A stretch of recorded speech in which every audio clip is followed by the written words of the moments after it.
if you're still banging your wrists, or you're being told or doing a flick to do a clean, then this video is entirely for you. Because this morning I've seen so many different variations of people doing a clean, from personal trainers or people just training themselves in the gym. This morning I saw this as a clean and it just broke me, and I thought, do you know what, I'm going to come home, I'm going to do a public service video to teach people how to do this properly again. So the clean, first of all, is definitely not a flick.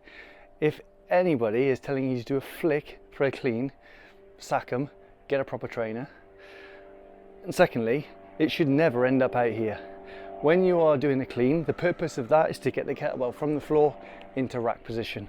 So rack position is tight against your chest. In here you've got your ankle, knee, hip, elbow, knuckles and wrist all in a straight line, and it's against your body. Hand is going to be close enough to your face that you could give it a little scratch, but then it's resting in here. It's going to rest against your forearm, yes, but if you've got a strong wrist and it's not bent like that, then it's not going to bruise your forearm. So it's in there nice and tight. And similarly, if you've got doubles, if you're going to do two, both of them are going to follow those same rules. So both ankles, knees, hips, elbows, wrists and knuckles in a straight line, and both are tight against my body. There should never be a case where it's out here. This is just putting unnecessary pressure on your shoulder. It's not very stable and you're not going to be able to do anything much with it after. Second thing is, if you're doing a clean from outside your body, unless you're very deliberately training a suitcase clean, just keep it in line with the center of your body. That way you can use the forces of your legs to get it up and into that nice rack position.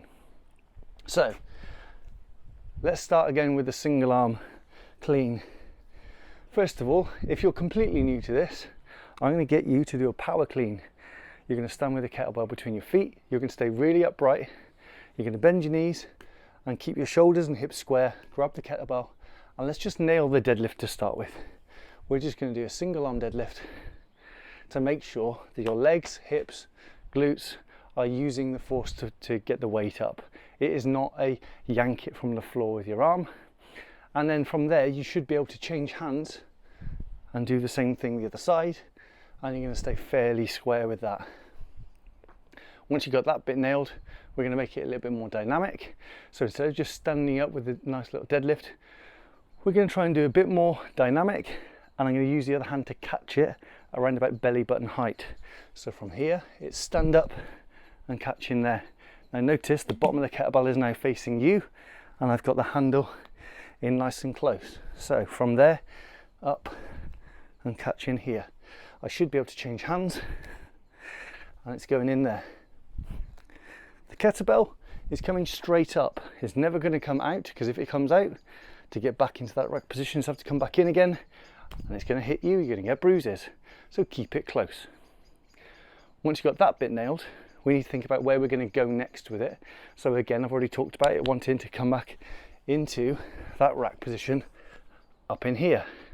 Now I've just done intuitively the thing that I want you to do next. So now you know where this position is. The next thing to talk about is the handle. So your finger and thumb, where the webbing goes, needs to go in that top corner of the kettlebell. Lots of people I see still just holding it in its bottom end, or even in this corner over there. When that's in there, that's going to make it really difficult against your forearm. So get it up into that corner, in the insertion in the corner of the kettlebell, and you can close your wrists there. You don't need to squeeze it, you don't need to try and grip it. Light grip is going to be fine. So in there.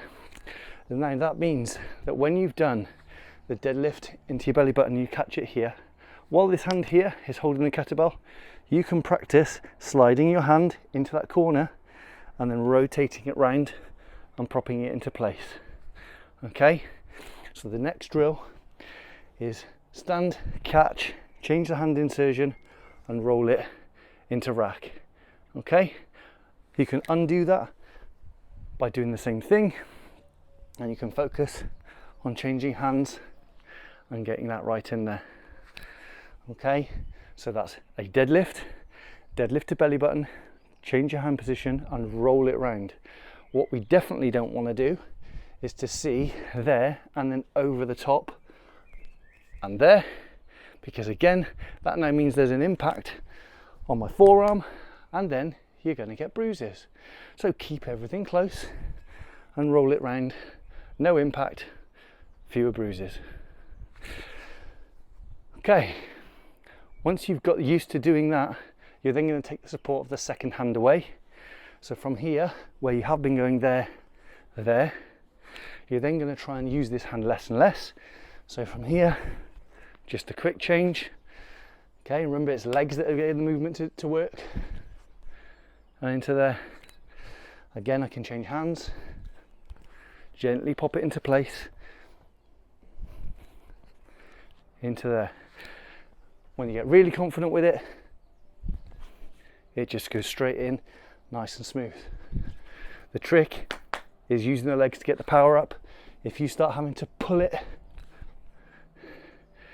it's just not going to work for you. It's just going to give you bruises, you're going to end up hurting your back, and you're just going to end up flicking it. That's just not what you want. Now, before we go to doubles, that's a power clean. That's where it starts between your feet. You're using your legs to get straight back up. Now, a swing clean or a clean where you're using a bit more weight, you might need a bit more momentum to get it up. So if I go sideways, kettlebell between your feet, take a little step back, same setup as if you're about to do a swing. So feet just outside the hip width apart, the kettlebell out in front. Think about making an equilateral triangle, so a triangle with equal sides. From there, setup's going to be the same as if you're about to do a swing, but you're going to hike it back and keep it close in there. Same thing on the way down into here. So back, up, keep it close in there. Notice I'm even using my other hand to steady that in, just because I don't want it to come out and back round. So the classic mistakes here are that you're still trying to flick it, and then because you're so used to doing a swing where it goes out here, you're going to do the same thing, but then of course it's going to come back in here and bang. So instead of letting your arm go out as if you're going to do a swing, keep your elbow tight against your body. You're going to end up in the same position when you were doing your power clean, and you can rock it back in there. So again, here, tight. On the way back down, you can use momentum to go from there.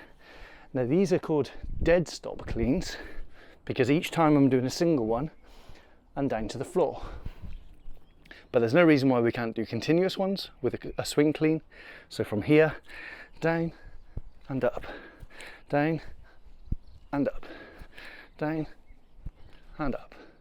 Okay, and again, the power's coming from my hips, glutes, quads, and there's not a flick in sight because my legs are producing the power. I'm not using my shoulders and my wrist to flick it up. So, front view, just to make sure. Kettlebell between the feet, hip width apart, equilateral triangle. Grip it, tip it towards you, sink your hips. Hike back, stand up tall. Little swing, hips to pop it up and into rack position. Not going too far out in front, into steady rack position, everything in line against the chest. Now, as for the lad I saw this morning trying to do doubles, look, unless you're deliberately trying to train a suitcase double clean, like Riley's trying to, silly boy, I want you to do it between your feet so you can get both together. Now, notice even when I stand outside hip width apart here, as I step back, I'm going to need to have that extra room between my legs, but the same thing is going to apply. Grip, tip, hike, and together. Okay, same on the way back down. They might well bang, and that's okay, because we're keeping everything really close. And if you're doing continuous, we can go straight from here. But again, my hips and my glutes are doing the work to get that kettlebell up rather than flick with the wrist. Sideways view, just to make sure. So feet either side the kettlebell, decent step back, trying to make it equilateral triangle. Grip, tip, sink hips, hike back, keep them close. I'll do some dead stops first. In there. Notice the kettlebell isn't going away from my body. I'm standing up tall and it's in there. Continuous cleans. Into here, into there, and down. So, again, if you're flicking, you're doing it wrong. Keep it close into your body, solid rack position. Use your legs, not your arms to pull. Now that's going to be my top tip for getting the cleans a bit better. I'm going to keep reiterating this because it clearly needs to be done. So if you like this, would really appreciate if you would like, comment if it's helpful, subscribe if you want more stuff. But if you're also looking for help with how to do a snatch like this, then the video I'm going to link just here is the one you're going to watch next. See you in that one.